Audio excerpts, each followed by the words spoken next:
Department and this administration has aggressively fired all the people that were put in charge of this. So they were the people at the FBI in charge of it. So why have you dismissed those operations? Where that failed, there were no state and local involved. It was all just a bunch of federal people, mostly out of Washington, D.C., okay? And the FBI agents were all Washington, D.C. The way they were agents, not around the country where we needed them. So the way they were addressing it by closing down that task force is by having HSTF set up in every single, including in New York City. Every single agency, every single state now has a HSTF, and that is one of their main focuses. That is Senator Kirsten Gillibrand of New York, who sits on both the Armed Services and Intelligence Committees, questioning Todd Blanche, the acting Attorney General and formerly the president's personal defense lawyer. She has 5 minutes and 5 subjects, and she says so at the start. What she is doing is not a cross-examination. It is an inventory. Watch this. If you want hearings taken apart properly, subscribe. That is what keeps this going. New York City was the site of the last major terrorist attack against the United States at 9/11. We benefit greatly from what you've mentioned, this whole of government approach, yes, where we integrate CIA, NSA, DOD, FBI, DOJ, all integrated seamlessly, NYPD, to keep our city safe. It's one of the biggest cities in the country. It's one of the most dynamic cities in the country, and our public safety is paramount. But I've looked at your record, and I am deeply concerned that you are not using this whole of government approach, because I see you slashing programs left and right that we know work for all sorts of things, from drugs to gun trafficking to community policing to cops program, slashing so many programs that I know work. So I want to take you through them and hear from you why your focus isn't where New York City and the state and the country need you to be, which is our public safety. So first of all, do you think that China, Iran, Russia... She builds the frame out of her own state, which is fair because it is the one that was attacked. New York lost close to 3,000 people on the 11th of September. And what came out of that was an integrated approach. The intelligence agencies, the Defense Department, the Bureau, and the Justice Department working with the city's own police force rather than around it. That machinery is what she is asking about. Then she asks a question that has only one available answer. Do China, Iran, and Russia want to do the United States harm, and would they undermine its elections? He says yes. Want to do us harm and would undermine our elections? Yes.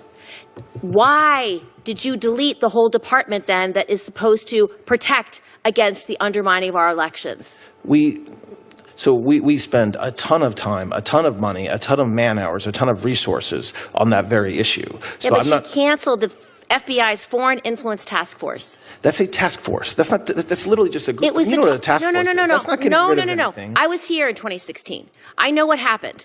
And after that, we did a whole of government approach. Yes. We put experts in at CISA. We put experts in at the FBI, and we put experts in at the Department of Defense. Together, whole of government approach, they went state by state by state to make sure that our electoral infrastructure was sound. However, with the yes on the record, the first item on her list is the Foreign Influence Task Force at the Bureau, which was created after the interference in 2016 and used under administrations of both parties. It was disbanded on the Attorney General's first day in office. Blanche's answer is that the department spends enormous time and money on the issue, and that a task force is, in his phrase, just a group. Gillibrand's reply is about what was in the group. Experts placed at the Bureau, at the Cybersecurity Agency, and at the Defense Department, who went state by state to check that the voting infrastructure held. It does work with state and local. I want a complete report on this, because I don't have confidence that you are doing what needs to be done, because if all the 300, 400 expert people that were in our previous administrations, multiple administrations, Democrat and Republican administrations, if none of them are good and you're starting over from scratch, that doesn't sound like the recipe for success. I didn't say none of them were good. That's not what I said. Well, they've all been dismissed, and they've all been fired in all three areas. That's not true. They have not all been dismissed. We fired the people from DOD. We fired the people from CISA. We fired the people at the FBI. They were all dismissed. They were not all dismissed. Many of them are still here. Ask for a briefing, look into it, and give a report to this committee, because I'm telling you, if you agree that our adversaries do not have our goodness in mind, they don't have our protected elections in mind, yes, I need laser-like focus on solving this you're getting problem. laser-like focus. All right, I'd like a report on that. Second issue, gun trafficking. We have been working so hard as a federal government. Then the exchange gets specific, and they simply disagree in public. She says the people who ran that work were fired across all 3 agencies. He says that is not true, that many are still there. She asks for a briefing and a written report to the committee and repeats the sentence that is the whole argument. If 300 or 400 experts built under both parties were all wrong, and you are starting from scratch, that is not a recipe for success. He says nobody called them all bad. His alternative, he says, is a task force in every state that works with local police rather than agents sitting in Washington.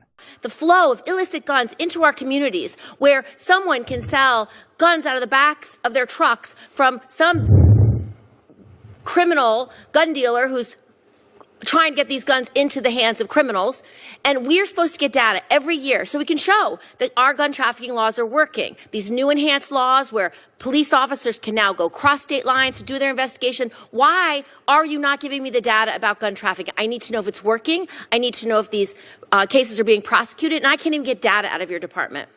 Well, the cases are being prosecuted. We did. Will you give me the data so I can assess it? I don't know what data you're talking Just about. the number of weapons that have been seized, the number of cases that are being prosecuted. We keep track of how many weapons have been seized that are trafficked, and I'm waiting from your department over a year to get that data. To the extent there's data that we're required Will you send it? Okay. No, next point. Okay. I got like 5 points. I only get 5 minutes. Next point.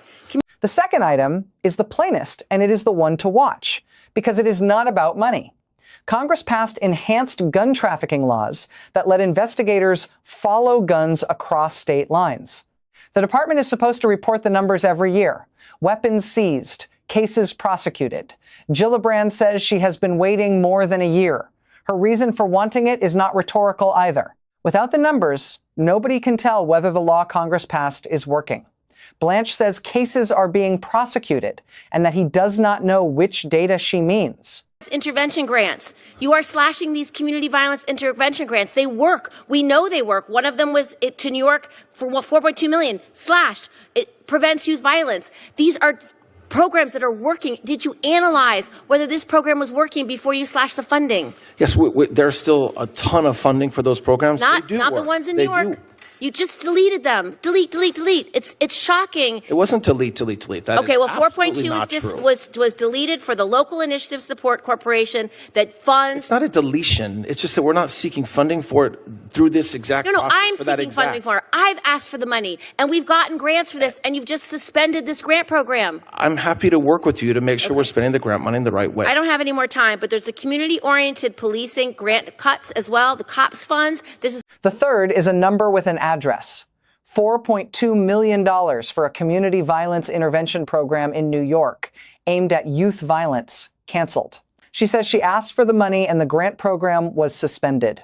He says there is still substantial funding for such programs and that this is not a deletion. It is that the department is not seeking funding through that particular channel. Her answer to that is 3 words repeated, and it is the line the clip will carry.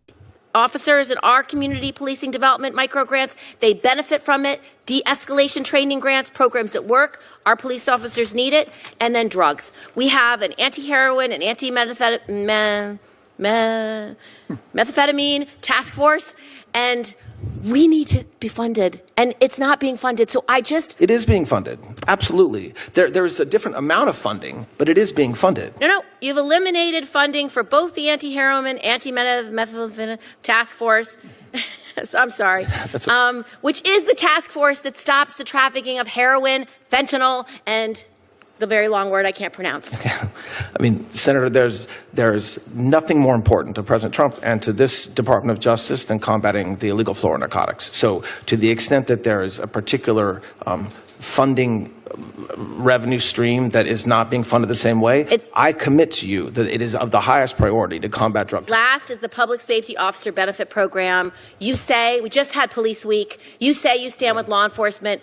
When you do not support this program and when these funds are not getting back to the loved ones who have lost their police officer loved one, it is not right. I need you to focus on this. I need you to get this right. We're committed. Thank you, Senator.